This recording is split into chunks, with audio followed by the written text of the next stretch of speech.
Hello and welcome to another Doctor's Assistant 1 video. Today I'm doing another Doctor Who Big Finish audio review.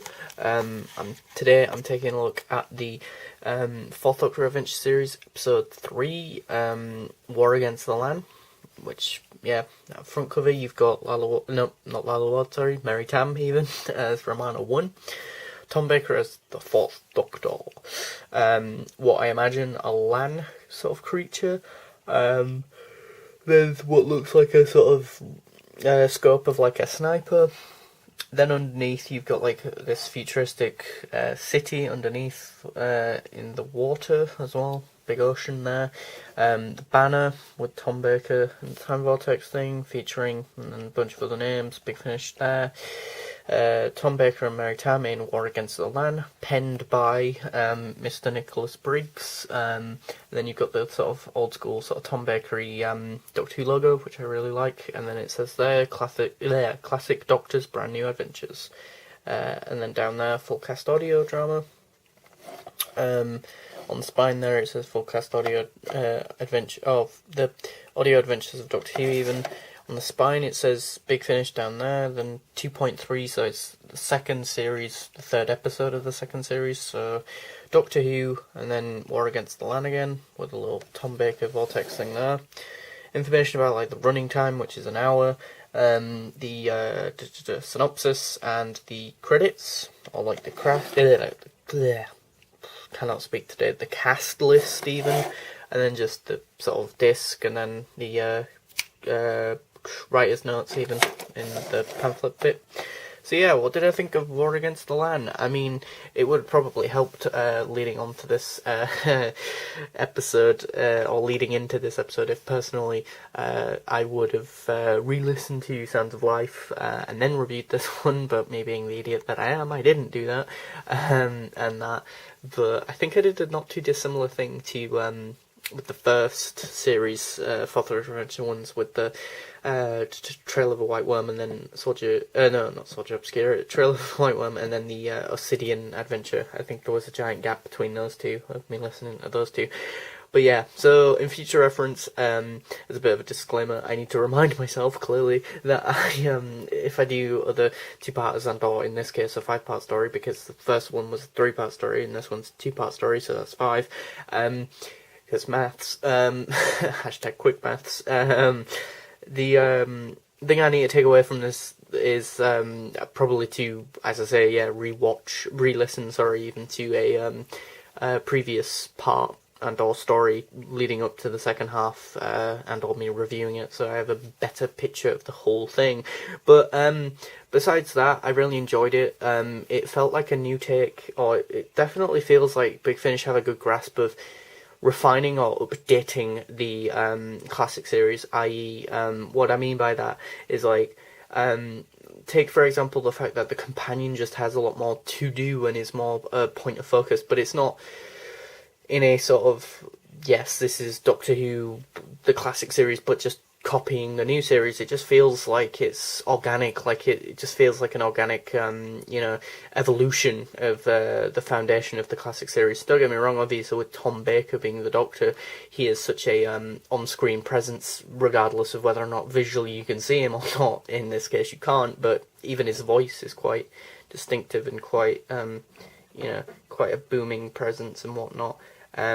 So yeah, I think the creatures, the Laan, are quite interesting, and I really found it fascinating the fact that the mother Laan creature ends up being captured partway through the story, and the thing that I find fascinating is the fact that it can telepathically communicate to other creatures, but it does it with the other 2 female characters in this story, which I thought was quite fascinating, because it would have been, that's what I mean by the whole updating it for the new series type, or making it feel like it's more new series. In proper old school classic series Doctor Who, it would have been just so obvious and just so, typical of the classic series that the the alien and the creature could communicate with the Doctor, but in this case it can communicate with the companion. It's almost like the Doctor's left out of the picture there, so he has to take more of an interest. He's forced almost to take a bit more of a backseat and or take more of an interest in the companion, because the companion's not just a screaming companion here. She can actually push the narrative forward, because essentially she's in communication with, well, for lack of a better term, quote-unquote, the enemy here, or at least to the humans anyway. And that being said, it is kind of like, imagine Doctor Who and the Silurians, and or any Silurian story for that matter, but take out the Silurians but still keep the sort of humans versus alien friction and tension, and that's what you've got here. So yeah, it's nice, it's refreshing, it's that same sort of old school element and characteristic of what makes the Silurian story so great, but instead of it just being the Silurians again and again and again, it's the Laan this time. It's this different type of creature, and I think they look aesthetically cool looking. I think anyway.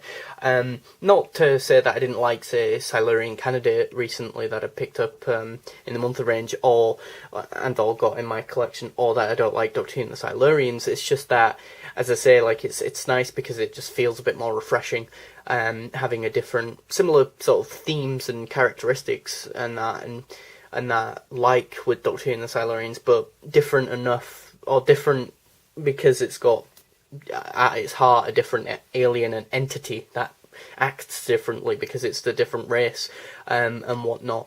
And the Sands of Life are about this like birthing sort of thing that the Laan have to do, and that to obviously keep its species alive and all that, but it's quite interesting. Their physiognomy, let's just say, there's something that we find out later on in this story that's quite fascinating. The Doctor gets quite mad at some people.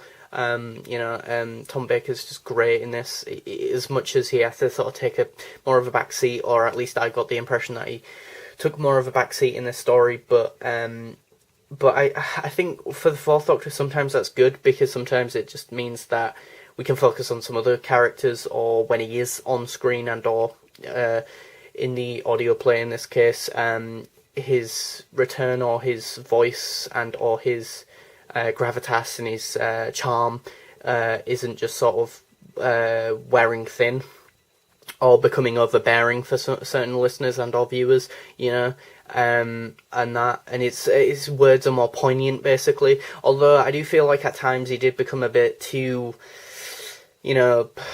sort of a stickler for the sort of old school sort of comedic, fell back into that comfort of the comedic stuff, with the hard-boiled eggs sort of thing, which I don't mind. I thought that was funny, the whole hard-boiled egg sort of thing, but and then there was a weird bit that felt really out of place in the story about the Doctor, something to do with like time skips and or like time slips or something, where the Doctor like gets attacked, or something happens where basically like mentally he regresses, not regresses, but has this like mental attack of sorts, and it ends up where we get a reference, as per usual in the Fourth Doctor's era, clearly to Genesis of like, hold these two wires and that's the whole Dalek race wiped out, sort of thing.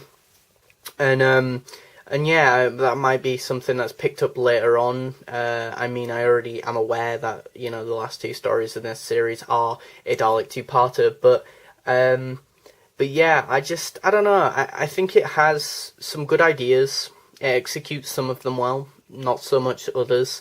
It could be improved in some areas, it could be better, but it could be worse in a lot of other areas, I guess. I don't know, it's hard to say, really. I think when I do a retrospective of this series, and or if I, re-listen to Sands of Life and or War Against the Land, and back to back, it'll be a bit more interesting to see what my opinions are of the whole two-parter and that. And I forgot to mention about Cutbirth.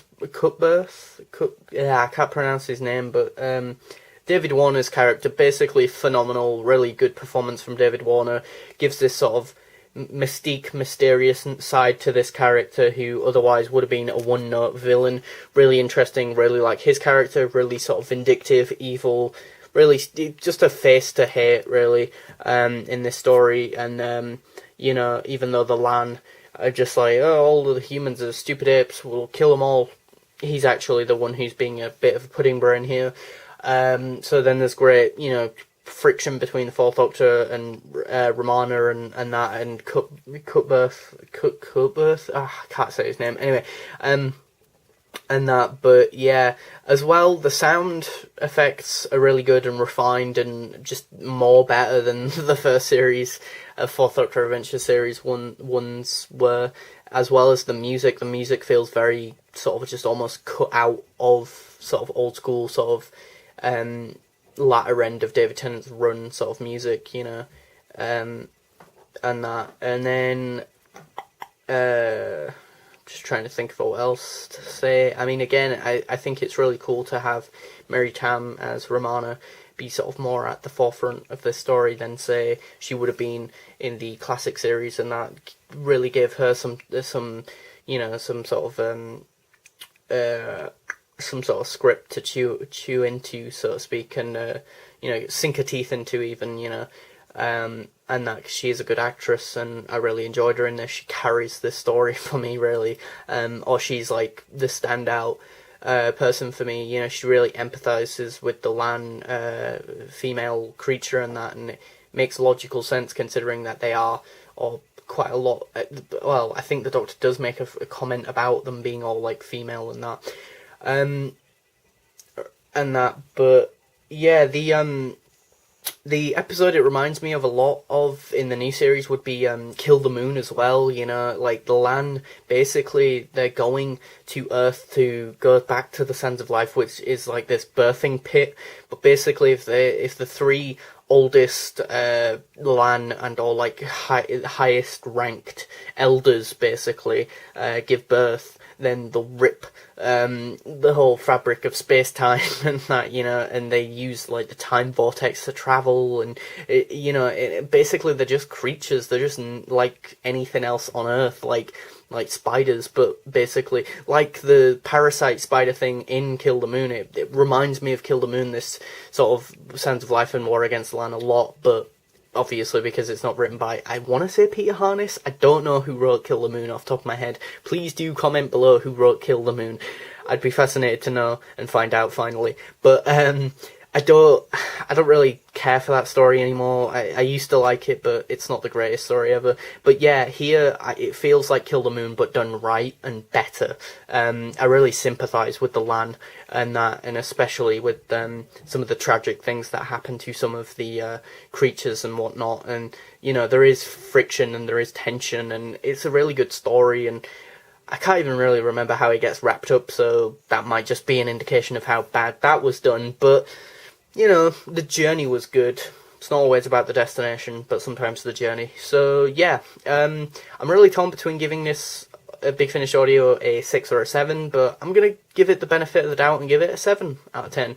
Still fairly low in terms of Big Finish output, but you know, that doesn't mean that it's the worst story ever. I mean, if you wanted to skip it, you could skip Sands of Life and War Against the Land, but I think you'd be, you know, missing out on a fun, entertaining, yeah, maybe not revolutionary or groundbreaking or, you know, most epic or fundamentally, like, you know, character changing to the Doctor, Romana, or whatnot, you know, story ever, but it's just fun. And if you want to just have a casual, fun, not too complex and not too brain-busting story and or two Big Finish audios to listen back to back, then I recommend The War Against the Laan. 7 out of 10 from me. Thanks for watching, comment, rate, and subscribe.